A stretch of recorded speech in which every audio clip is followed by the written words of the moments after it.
अब वो जो तिर्यक लोक में है वो क्यों आते हैं, ये भी जो तिर्यक लोक में वो आते ही है, वो तो पता है कि नंदीश्वर द्वीप तक ही वो जा सकते हैं तिर्यक लोक में, उससे आगे वो नहीं जाते हैं। तो पहली ये बात थी कि वो सारे परमात्मा के अरियंत भगवंतों के जन्मोत्सव के लिए, उसके बाद महाभिनिष्क्रमण उत्सव के लिए, यानी कि जो दीक्षा होती है तो दीक्षा में भी सभी इंद्रों को आना है, उनका व्यवहार है, उसके लिए भी उनको आना पड़ता है।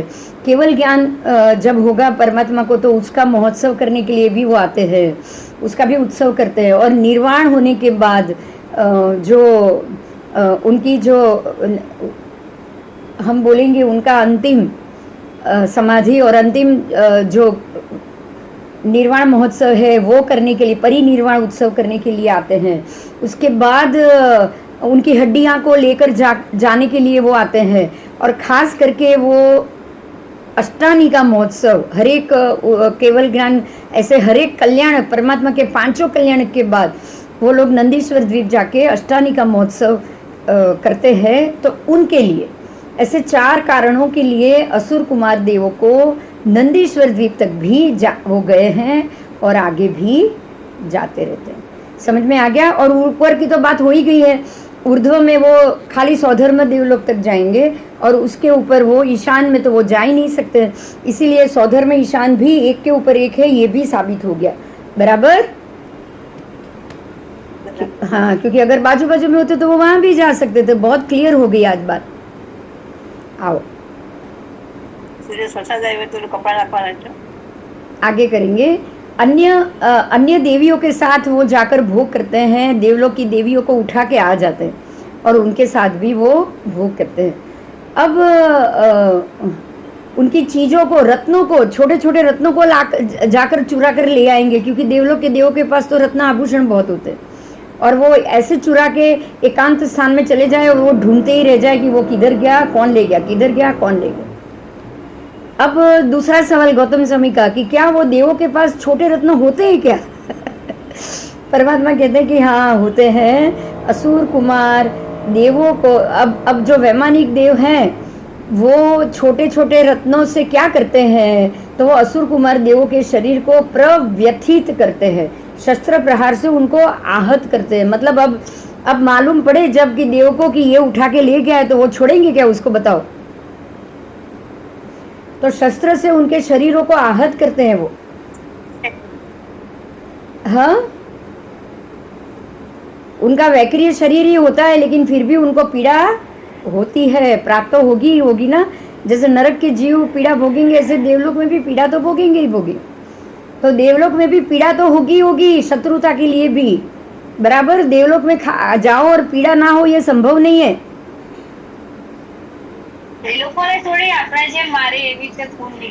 मारे खून ना निकले पण पीड़ा तो थाय ज ने शरीर ने। हाँ, पीड़ा तो थाय ज ने।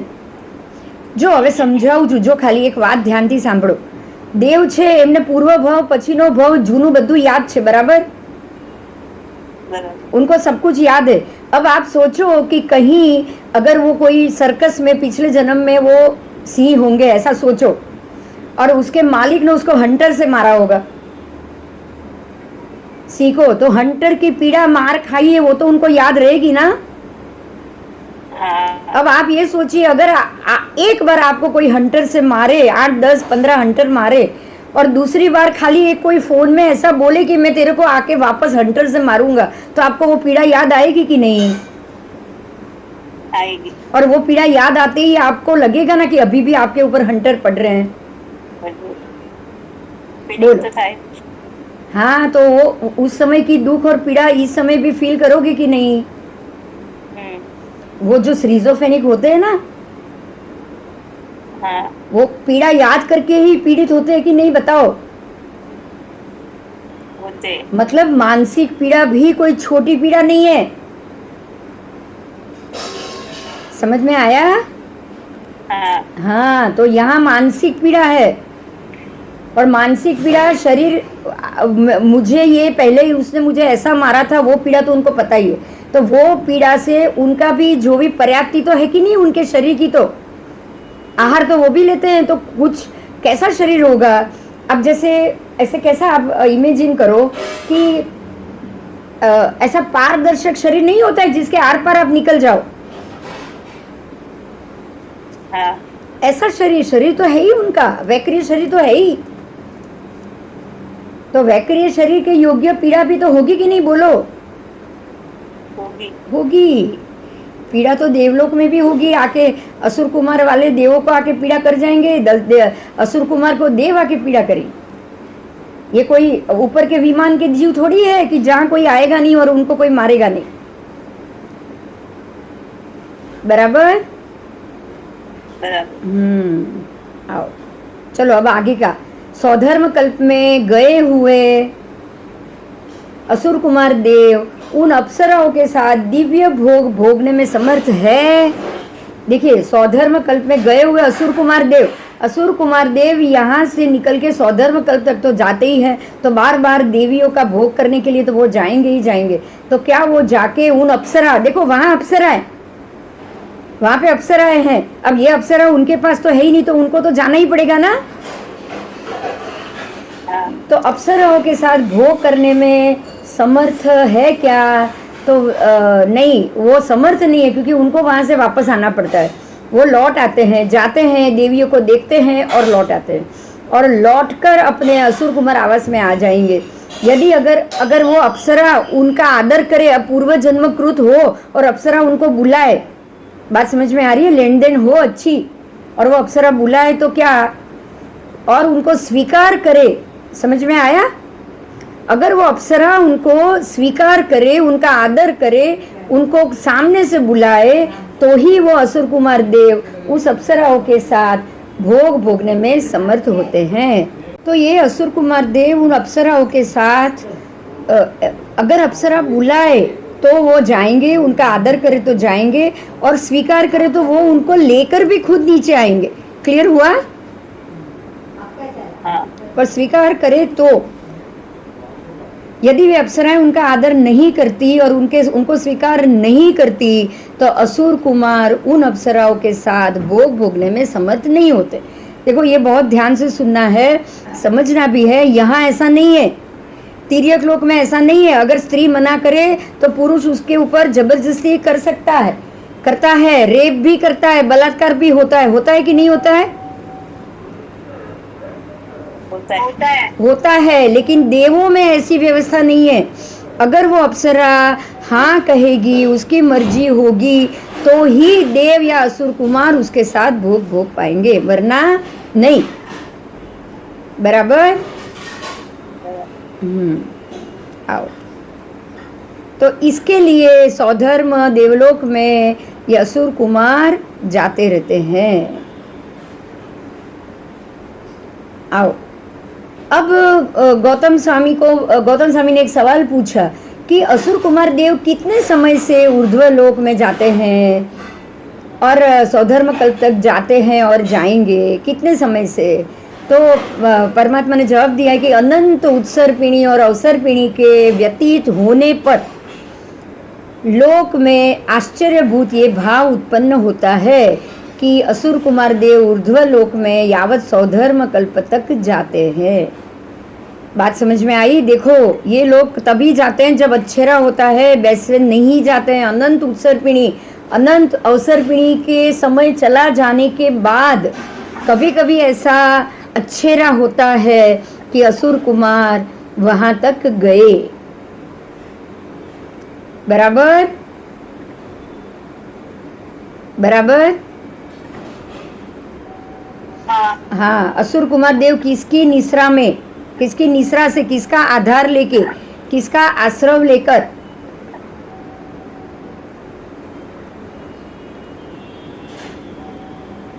ऊर्ध्वलोक में सौधर्म कल्प तक, ऊर्ध्वलोक में सौधर्म कल्प तक जाते हैं। तब परमात्मा ने जवाब दिया कि गौतम, जैसे कोई शबर, बर्बर, टंकण, चूचुक, पलहव या पुलिंद एक महान अरण्य, गर्त, दुर्ग, दरी, विषम अथवा पर्वत की निश्रा से एक विशाल अश्वसेन, हस्ती सेना, पदाती सेना और धनुष्य बल को आंदोलित कर देते हैं, उसी प्रकार असुर कुमार देव भी अरहत अरहत चैत्य अथवा भावित आत्मा अणगार की निश्रा से ऊर्ध्व लोक में यावत सौधर्म कल्प तक जाते हैं। उनकी निश्रा के बिना ऊर्ध्व लोक में वो नहीं जा सकते। देखिए ध्यान से सुनिए, ये एग्जाम्पल बहुत अच्छा है, मैं समझाती। अगर कोई सेनापति है और अगर उसको कोई और जगह जाना है, मतलब ऐसे बर्बर शब्बर, जैसे आपको ये पता है कि 6 खंड जीतने के लिए जब सेनापति जाता है तो सैन्य साथ में हो तो वो पहुंच जाएगा, बराबर। प्रत्येक चक्रवर्ती चक्र की सहायता से 6 खंड तक पहुंचता है कि नहीं पहुंचता है? जवाब दो। हाँ, पहुंचता है। और वो सैन्य भी साथ में जाता है ना चक्रवर्ती के साथ। ऐसे कोई नहीं जा पाएगा 6 खंड में, लेकिन चक्रवर्ती जा सकता है। तो चक्रवर्ती के साथ सैन्य जा सकता है कि नहीं? हाँ हाँ, ऐसे सैन्य की एक सैनिक के अंदर ताकत है वो द्वार खोलने का। बताओ, मैं अगर सेनापति के चक्रवर्ती के सैन्य का सैनिक हूँ और अगर मैं चाहूं तो अकेले वो द्वार नहीं खोल सकती, बराबर। लेकिन अगर चक्रवर्ती के चक्र के सैन्य के साथ अगर मैं हूं तो चक्रवर्ती के का जो चक्र है वो उस चक्रवर्ती के लिए अगर वो द्वार खुल जाएगा तो मेरे लिए भी खुल ही जाएगा ना। हाँ, तो बराबर इसी तरह से अगर कोई सौधर्मेंद्र अगर कोई परमात्मा के पास आया है, देखिए ध्यान से सुनिए, सौधर्मेंद्र अपने सारे अधिपतियों को लेके सामानिक और उनके सारे जो अनिकाधिपति और सब है, जैसे हमने अभी पढ़ा था ना 64 लाख उसके जो सैन्य में सेनाधिपति होते हैं, तो वो सबको सामानिक देवों को लेकर अगर आया हो तो वो सामानिक देवों के साथ ये एक असुर कुमार उनके साथ जरूर जा सकता है। बात समझ में आई? हाँ, क्योंकि अब तो उसका रसाला ऊपर जाएगा तो उसके साथ ये भी उसका वेश लेके वहां जा सकता है। तो ये सौधर्म कल्प तक ऐसे जाएंगे देव भी अरहत, यानी कि अगर कोई चैत्य, अगर वही देव कोई चैत्य को वंदन करने के लिए आए ईशान इंद्र अपने रसाले के साथ, तो उसी रसाले के साथ ये ऊपर जा सकता है। अणगार की निश्रा में भी जा सकता है, किसी अणगार की निश्रा में। तो इस प्रकार से ये ऊर्ध्व लोक में जाते हैं, उनके बगैर वो नहीं जा सकते। अगर ऐसा कोई कारण नहीं होता तो वो नहीं जा सकते, ठीक है। अगर वो अकेले चले जाए तो कोई भी उसको पूछेगा ना कि भाई कहाँ से आए हो, पूछेगा कि नहीं? क्योंकि वहां एंट्री कैसे लेनी है वो उनको ऐसे नहीं पता होता है। सभी असुर कुमार देव ऊर्ध्व लोक में जाते हैं तो ना, वो भी पॉसिबल नहीं है। सभी असुर कुमार नहीं जा सकते। जो महर्द्विक असुर कुमार देव हो वो ही जा सकता है। मतलब जो महर्द्विक है, जिसकी रिद्धि ज़्यादा है, जिसकी शक्ति ज़्यादा है, वो ही जा सकता है। बिना शक्ति ये लोग नहीं जा सकते हैं। आओ आगे।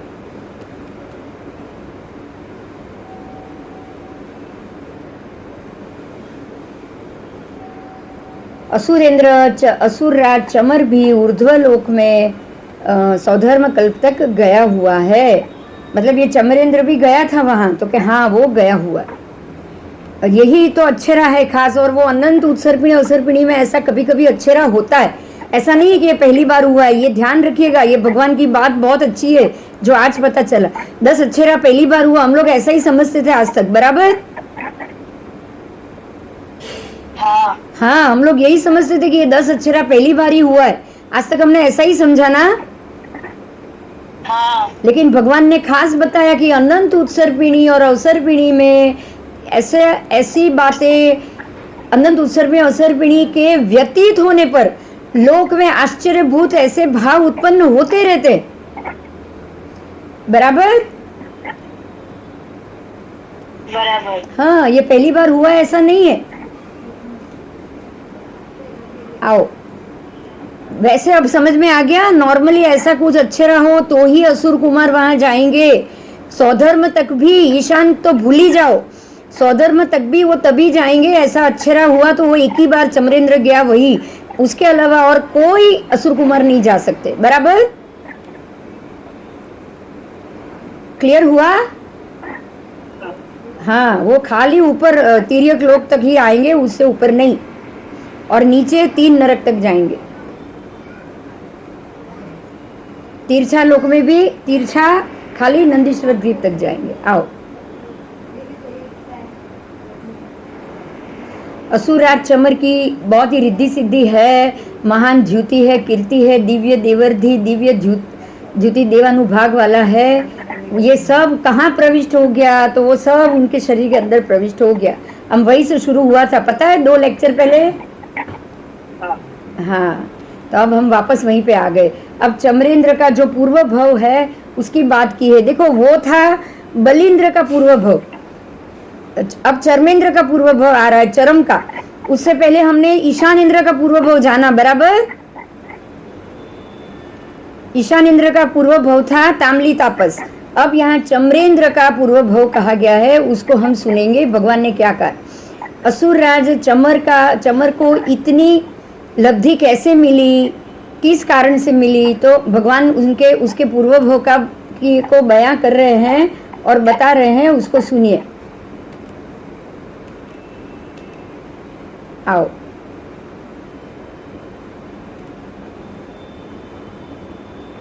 उसका पूर्व भव जानेंगे हम।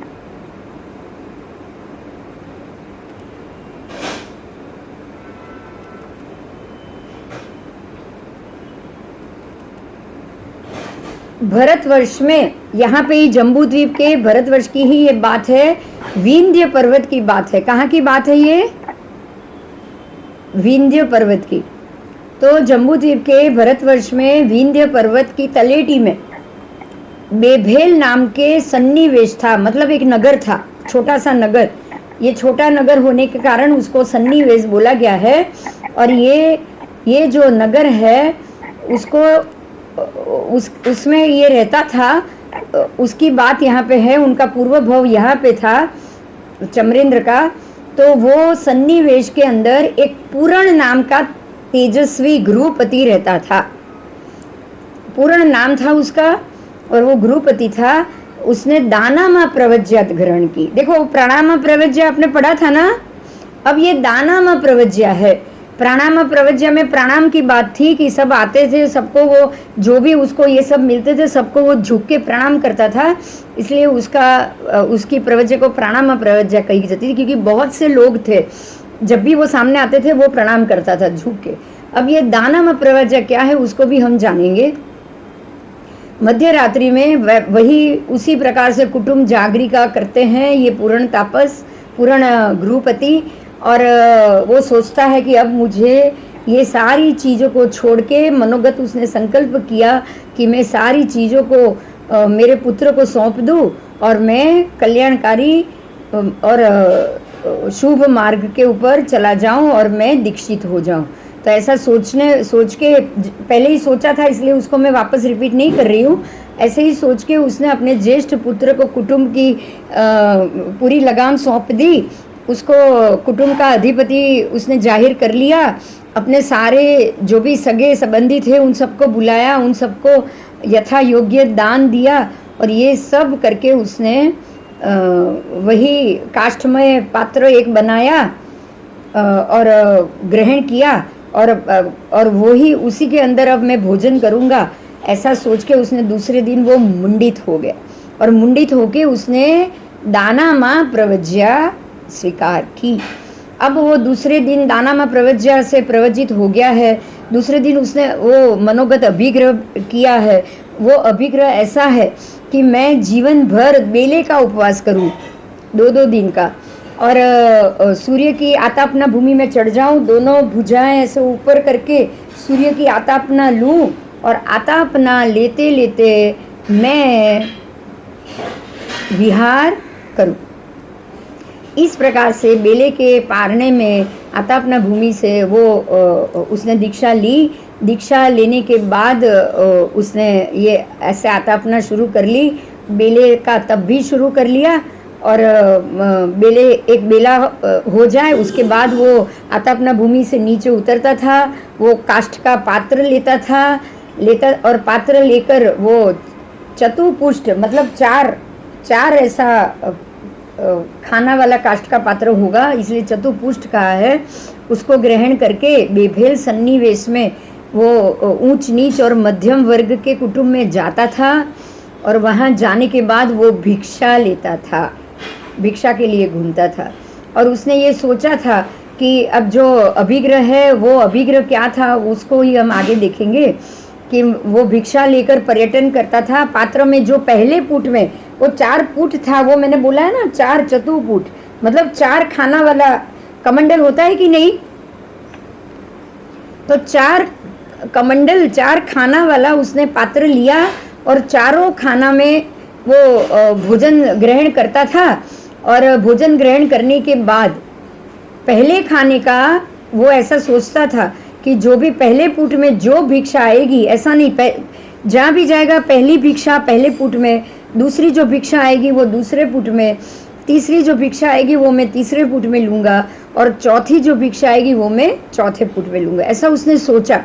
और वो चारों पुट लेकर वो इस प्रकार से वो भिक्षा के लिए मैं निकलूँगा, और वो ऐसा निकलता था। और जब भी वो भिक्षा लेकर वापस आता था तो पहले पुट की जो भिक्षा थी वो मार्ग में ही जो भी उसको पथिक मिलेंगे उनको मैं देता जाऊंगा, उसको मैं दान देता जाऊंगा। उसके बाद जो दूसरे पुट में जो भिक्षा आएगी वो मैं कौओं को और कुत्तों को खिलाऊंगा, कौए हैं उनको भी मैं दूंगा और जितने भी कुत्ते जो भी मुझे मिले उनको भी मैं दूंगा। तीसरे पुट में जो दीक्षा आएगी वो मैं मछलियों को और कछुओं को दूंगा, वो मैं पानी के जीव मछली और कछुओं को मैं ये दूंगा।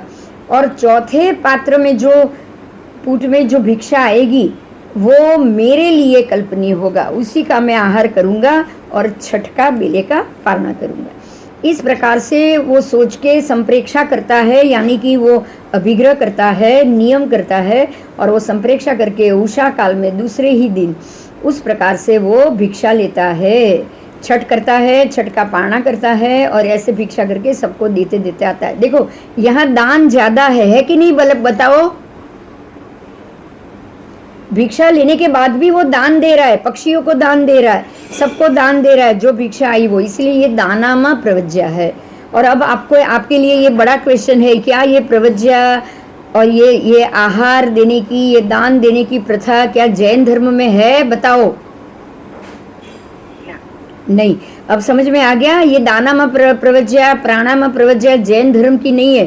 प्राणामा प्रवज्या में संथारा का नियम है, वो भी जैन धर्म का नहीं है। क्लियर हुआ? हाँ, कल संथारा की बात आई थी प्राणामा प्रवज्या में। जब प्राणामा प्रवज्या ही हमारी नहीं है, परमात्मा की बताई हुई या परमात्मा की ली हुई दीक्षा नहीं है, तो संथारा कहाँ से परमात्मा का लिया हुआ होगा, बताओ। नहीं है।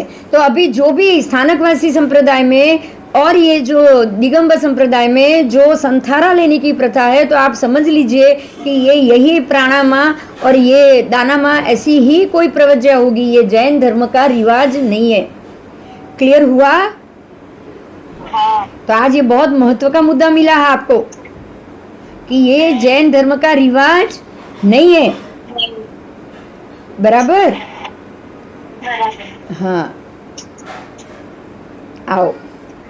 तो इस प्रकार से ये दान देता रहा, साथ में आतापना करता रहा, छठ करता रहा, तो शरीर तो क्रूश होना स्वाभाविक है। उसका शरीर बिल्कुल क्रूश हो चुका है, अस्थि का ढांचा दिखाई दे रहा है, उठते बैठते वो सारे उसके शरीर में से वो हड्डियों की आवाज़ आती रहती है, और ये क्रूश और धमनियों का जाला बन चुका है। अब ये यहाँ से आगे वही चीज़ आएगी। पूर्ण तापस था, उसका नाम था पूर्ण, तो वह पूर्ण तापस के नाम से हम उसको जानेंगे। और अब कुछ समय हो गया, तो एक दिन उसको मध्य रात्रि में यही ख्याल आया कि अब मुझे ये सारा मनोगत संकल्प उसने लिया कि अब मुझे ये मेरे लिए ये उत्तम है कि दूसरे दिन सुबह ही मैं तापस जीवन में जो भी परिचित है उनको पूछूं और पूछने के बाद सबको पूछने के बाद ये मेरा जो वस्त्र पात्र जो है वो सबको मैं छोड़ के भोजन पानी का हमेशा के लिए प्रायोपगमन अनशन स्वीकार करके मृत्यु की आकांक्षा नहीं करता हुआ रहूं। समझ में आया? इसको प्रायोपगमन अनशन कहा गया है और ये दूसरी प्रवज्या में है, प्राणामा प्रवज्या, दानामा प्रवज्या में। ये जैन धर्म की दीक्षा में ये है ही नहीं, है ही नहीं। तो इस प्रकार से उसने भी ये प्रवज्या ग्रहण की और प्रवज्या ग्रहण करने के बाद छद्मस्थ अवस्था में कितने अब उसकी पूरी जिंदगी बताई है। वो 11 वर्षीय दीक्षा में था, 11 वर्ष उसकी दीक्षा रही। कितनी रही? 11 वर्ष। तो 11 वर्ष में उसने ये छठ तप किया ना, तो 11 वर्ष तक छठ तप हुआ। छठ के पाने छठ और ये तप क्या उसने 11 वर्ष तक किया।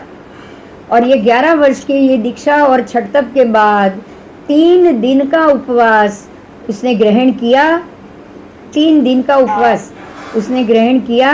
और नहीं, 1 मिनट, 1 मिनट, वो अनशन में उपस्थित हो गया है। अब ये वापस क्या आया?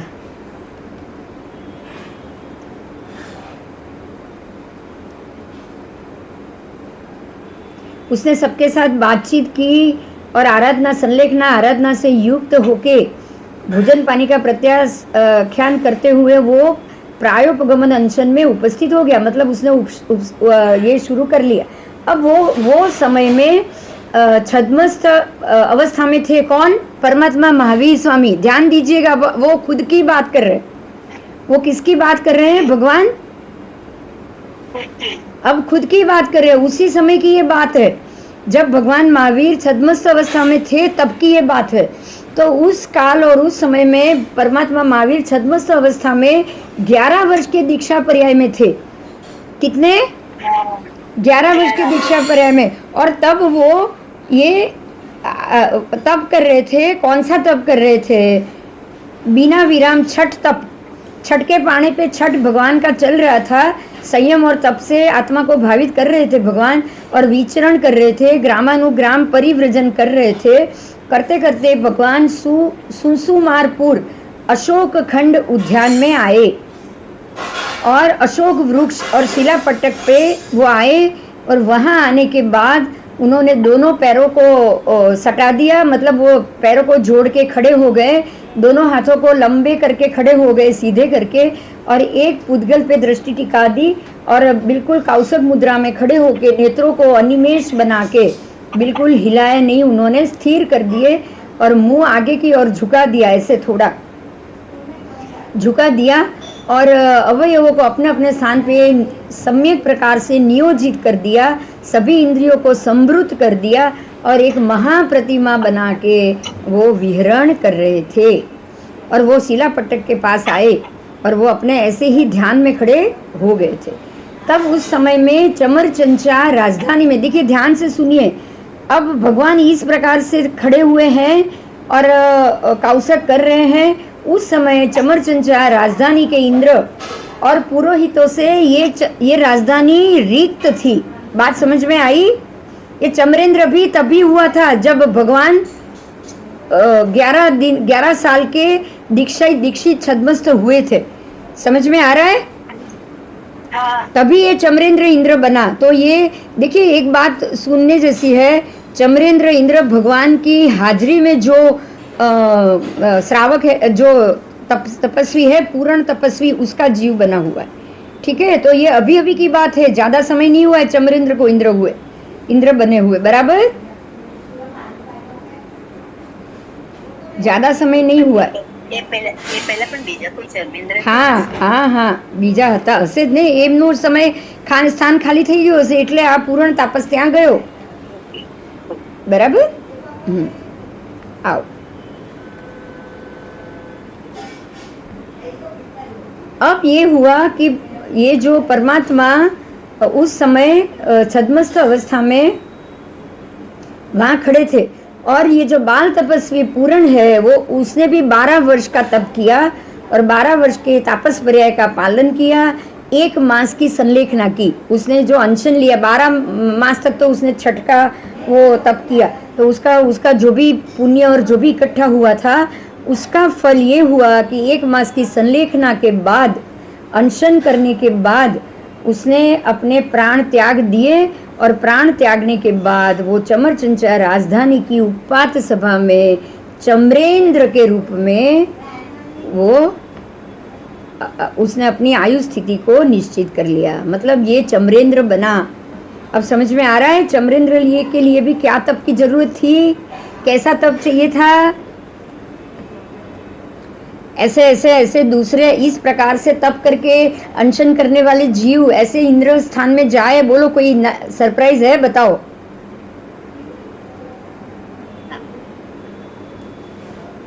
और यहाँ पे एक बात ध्यान से सुनिए, बहुत इंपॉर्टेंट है, मैं बोल रही हूँ, आपको भी ये नोट करना है। देखिए दिगंबर संप्रदाय में वो भी लकड़े के कमंडल में ही, पात्रा में ही भोजन करते हैं। हाँ। आप देखिए यही चीज है, और उसी में संथारा भी है, उसी में ये सारी चीज भी है। समझ में आ रहा है। हाँ। और उनकी व्यवस्था, उनकी हमारी चीजों को नहीं मानना, वो भी उन्हीं की परंपरा में। स्थानकवासी में ऐसा नहीं है। स्थानकवासी खाली मूर्ति पूजा का विरोध है, लेकिन यहाँ तो हमारी बहुत सारी चीजों को नहीं मानना भी उनकी परंपरा रही। हमारी एक भी आगम को वो मानते ही नहीं है, एक भी स्त्री तीर्थंकर को भी नहीं मानते, स्त्री मोक्ष में जाए उसको भी नहीं मानते, मरुदेवा माता सबसे पहले केवली हुए ये भी नहीं मानते। हमारे से पर्युषण भी उनके बिल्कुल अलग। अरे संवत्सरी प्रतिक्रमण को भी नहीं मानते, आप ये भी सोच लो। उनका प्रतिक्रमण होता नहीं है संवत्सरी का, मालूम है आपको ना? हाँ, वो संवत्सरी प्रतिक्रमण नहीं करते हैं। स्थानकवासी तो फिर भी कर लेंगे, दिगंबर नहीं करेंगे। अब समझ में आ रहा है। हाँ हो, उनके 10 दिन का होता है, और वो भी सारे भगवान का जन्म किया, ये किया, और खाली ऐसे ही मतलब जाना है मंदिर में, वरघोड़ा निकलेगा, ये निकलेगा, बस प्रतिक्रमण सुबह शाम का कुछ नहीं।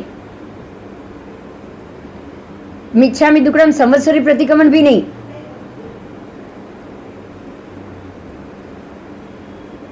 अब समझ में आ रहा है आपको, ये हमारी दीक्षा नहीं है। समझ में आ रहा है अभी क्लियर? हाँ।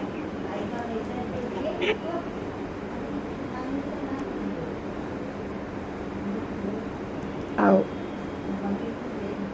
तो ये चम्रेंद्र, ये जो पूर्ण तापस है, वो वहां से वहां उत्पन्न हुए, तत्काल उत्पन्न। जैसे ही वो उत्पन्न हुए ना, तो वैसे ही उन्होंने देखा 6 के 6 पर्याप्ति सहित वो उत्पन्न हुए, और स्वाभाविक रूप से ही उसने ऊर्ध्व लोक में उसकी दृष्टि गई।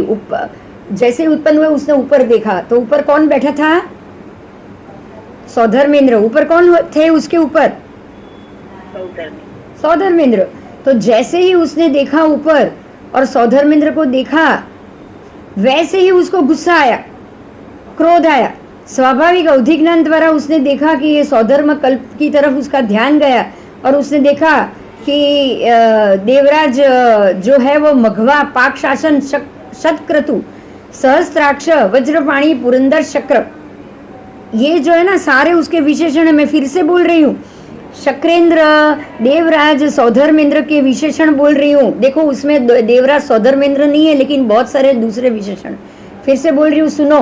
देवेंद्र, देवराज, पहला तो देवेंद्र, फिर देवराज, फिर मघवा, उसके बाद पाक शासन, उसके बाद शतक्रतु, फिर सहस्त्राक्ष, फिर वज्रपाणी, और फिर पुरंदर, उसके बाद शक्र। समझ में आया? ये 9 विशेषण, 9 अलग नाम, और देवराज, शक्र, सौधर्मेंद्र, ये उनका 10वां नाम। तो उनके 10 नाम हुए। और ये जो सौधर्मेंद्र है वो दक्षिण अर्धलोक, ध्यान से फिर से, दक्षिण अर्धलोक, कभी भी दक्षिण जम्बूद्वीप मत बोलना आप गलती से भी, बराबर? दक्षिण बराबर। दक्षिण पहले पहले देवलोक के दक्षिण भाग ऐसा मत बोलना, दक्षिण लोक की बात है, संपूर्ण दक्षिण लोक की बात। दक्षिण लोक के वो अधिपति है, 32 लाख विमान के अधिपति है, ऐरावण हाथी पे वो सवार है, उसकी सवारी है ऐरावत हाथी पे, देवताओं का स्वामी है, आकाश के सामने वो निर्मल वस्त्र धारण कर रहा है, मुकुट तक माला तक सब धारण किया हुआ है, नए स्वर्णिम सोने के सुंदर चित्रों से युक्त चंचल कुंडल, जब वो कुंडल वो सर हिलाते हैं ना तो कुंडल घंट की तरह बजते हैं, ऐसे घुघरी वाले कुंडल है देवराज इंद्र के। ठीक है।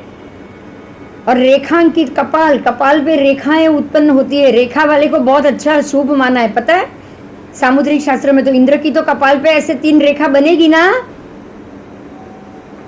हाँ हाँ, इसीलिए ये 3 रेखा को इंपॉर्टेंट माना है। जिनकी 3 रेखा पूरी बने ना वो अधिपति बनता है। आओ,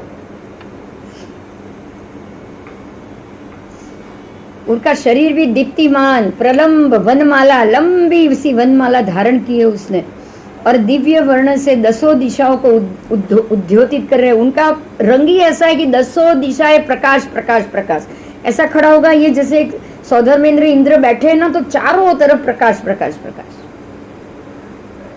उनका शरीर का वर्ण ही ऐसा होता है।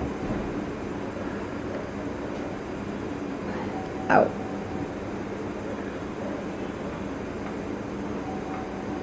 ऐसे सौधर्म कल्प में, सौधर्म वतंसक विमान में, सुधर्मा सभा में, उसकी सुधर्मा सभा है, उसमें सौधर्म वतंसक विमान है, और उसी के अंदर ये सुधर्मा सभा, और उसी के अंदर वो उनका जो सभा में बैठना, उनका सिंहासन।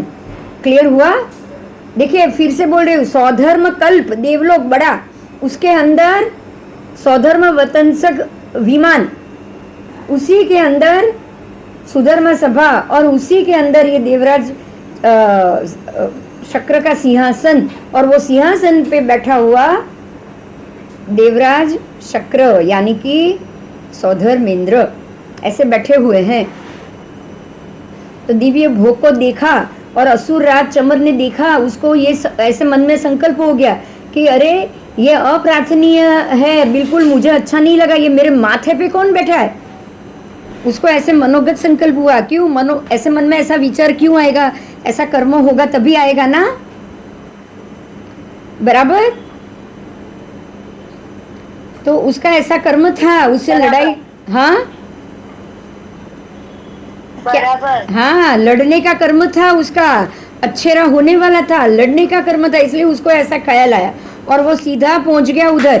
पहुंच गया मतलब उसने सोचा, मनोगत उसका दिमाग उधर पहुंच गया कि अरे ये तो मेरे माथे पे बैठा है, ये इस तरह से मेरे माथे पे मैं इंद्र हूँ और मेरे माथे पे किसी और की सत्ता पॉसिबल ही कैसे।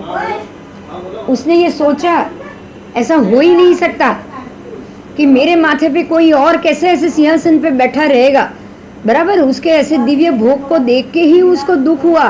दुख तो हुआ, उसका मन बिल्कुल अमनोज्ञ हो गया, मतलब उसका मन बिल्कुल उसको अच्छा फील नहीं हुआ और उसको ये गुस्सा आया कि मेरे माथे पे मैं ऐसे किसी को भी बैठा हुआ नहीं रहने दूंगा। समझ में आया? अब ये उसने ऐसा सोचा और सोचते ही अपने सामानिक परिषद को इकट्ठा किया, सभी देवताओं को इकट्ठा किया। इकट्ठा करने के बाद उसने बोला कि भाई आप सब आओ और मैं चाहता हूँ कि ये जो मेरे माथे पे जो बैठा है उसको जाके मैं पराजित करूँ। मैं ऐसे किसी को मेरे माथे पे बैठा हुआ नहीं रहने दे सकता। देखो वो सौधर्म देवलोक तक ही देख सकता है, इसलिए उसको एक ही इंद्र दिखा, ऊपर के कोई इंद्र नहीं दिखे। बात क्लियर हुई? अगर उसने और इंद्र को देखा होता तो क्या वो ऐसा सोचता? बताओ।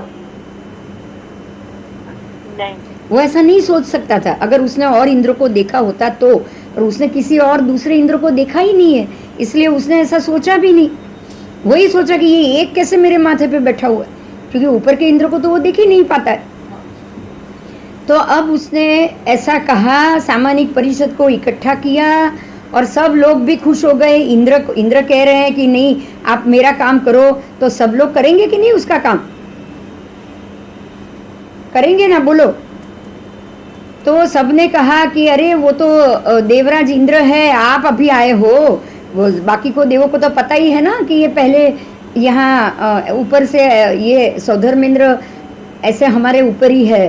तो सबने बताया कि ये तो देवराज सौधर्मेंद्र है, उसका विमान हमारे भी ऊपर है, वो हमसे भी बड़े हैं, और इस प्रकार से वो वहाँ पे रहकर अधिपत्य करते। तो अब असुरेंद्र को और बुरी है, ये कभी भी मुझे आके मारेगा, मेरे माथे पे मैं ऐसे किसी को रहने नहीं दूंगा। एक राजा दूसरे राजा को नहीं रहने देता है, बराबर बराबर।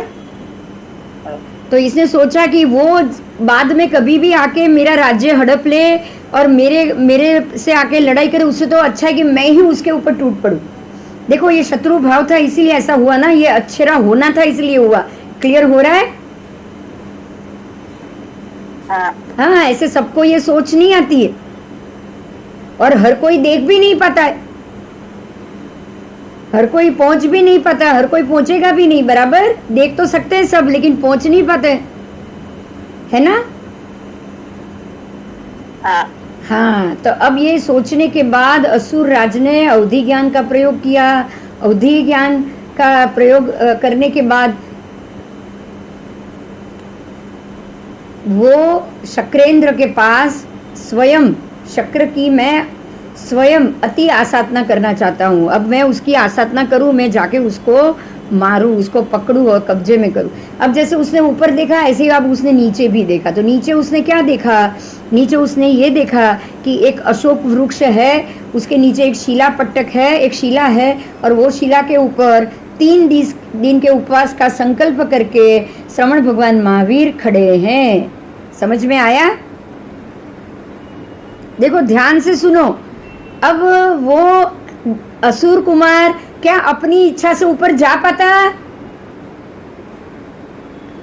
उसके पास शक्ति नहीं थी, उसको किसी न किसी महात्मा या साधु का आलंबन लेके जाना चाहिए था ना। हाँ। देखिए फिर से मैं बता रही हूँ, हमने थोड़ी देर पहले ही इसको पढ़ा कि ऐसे ये असुर कुमार ऊपर जाते हैं लेकिन किसी न किसी साधु संत या उसके पुण्य या उसकी शक्तियों का आलंबन लेके जाते हैं। बराबर।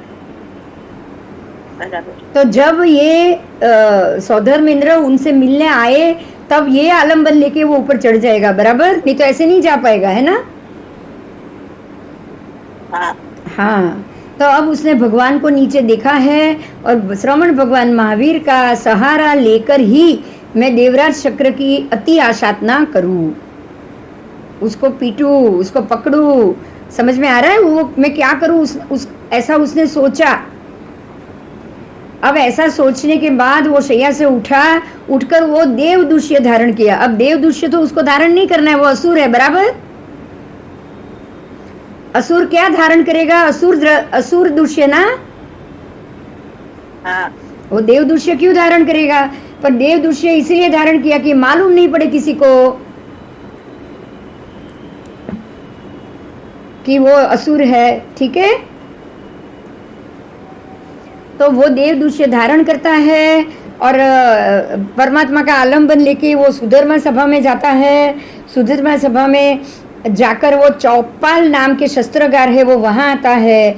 वहाँ आकर वो परिध रत्न को वो हाथ में लेता है अपनी सुधर्मा सभा में। देवलोक में अभी पहुंचा नहीं है वो, उसकी भी तो सुधर्मा सभा होगी ना।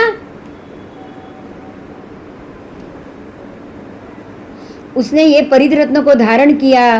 परिध रत्न को धारण करके बहुत अधिक क्रोध करता हुआ, बहुत क्रोध किया उसने, और चमर चंचा राजधानी के मध्य भाग से निकला। अपनी राजधानी के मध्य भाग से वो बाहर निकलता है, अतिशय क्रोध करता है और निर्गमन करके वो जो तिगिच्छी उत्पात, तिगिच्छी कूट जो उत्पात पर्वत है वो वहां आता है।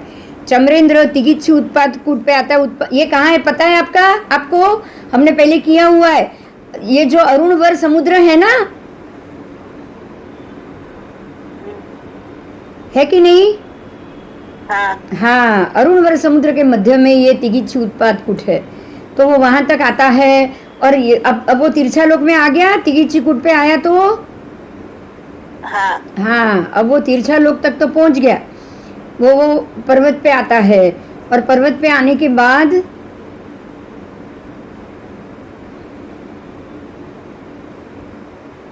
परमात्मा के पास आएगा। तिगिचिकुट तक आया, आने के बाद वैक्रिय समुद्र घाट से समवहत हुआ, समवहत उत्तर वैक्रिय रूप का भी निर्माण किया। अभी उसको देव का उत्तर वैक्रिय रूप निर्माण करना पड़ेगा ना, हाँ असुर के रूप में तो वो जा नहीं पाएगा। और ये निर्माण करके चपलता से चंड, जवनी, छेक, सही, शीघ्र, उद्युत और दिव्य देव गति, ये सारी देव ये गति है। उत्कृष्ट, त्वरित, चपल, ये सब गति का नाम है। समझ में आ रहा है?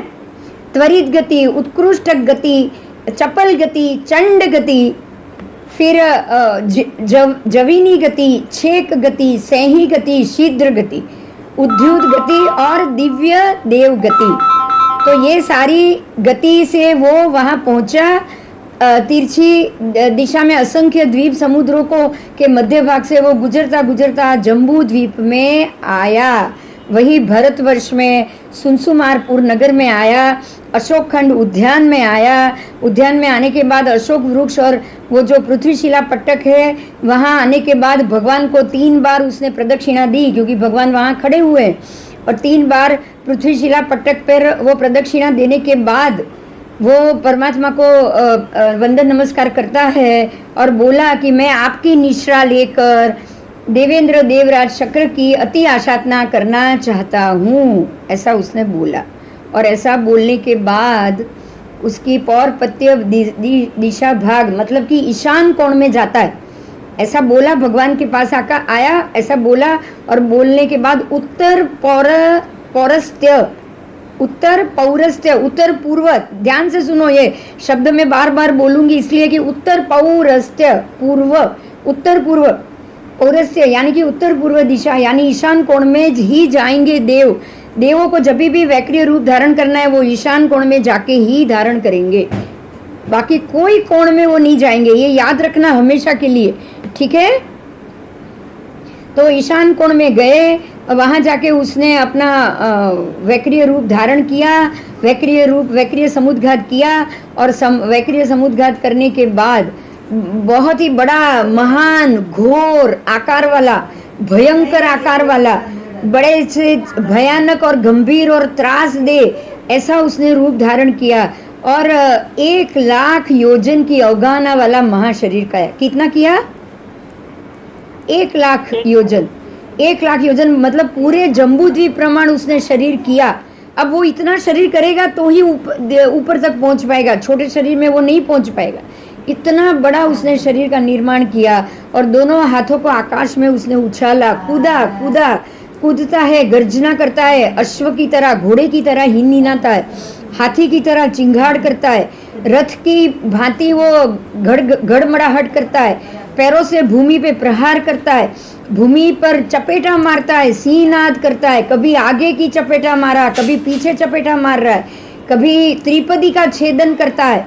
और बाई भुजा का को वो उठाएगा, हाथ उठाएगा, फिर दाएं हाथ की तर्जुनी उंगली से, अंगूठे से, नख के द्वारा मुंह को टेढ़ा करेगा, ऐसे कटकट आवाज करेगा, विकृत आवाज करेगा, ऊंचे ऊंचे शब्द से वो कलरव करेगा। ऐसी भयानक मुद्रा में उसने अकेले, ध्यान से सुनिए, अकेले दूसरे के सहारे की अपेक्षा नहीं करते हुए परिघ रत्न को लेकर आकाश की ओर उड़ान भरी, छलांग लगाई।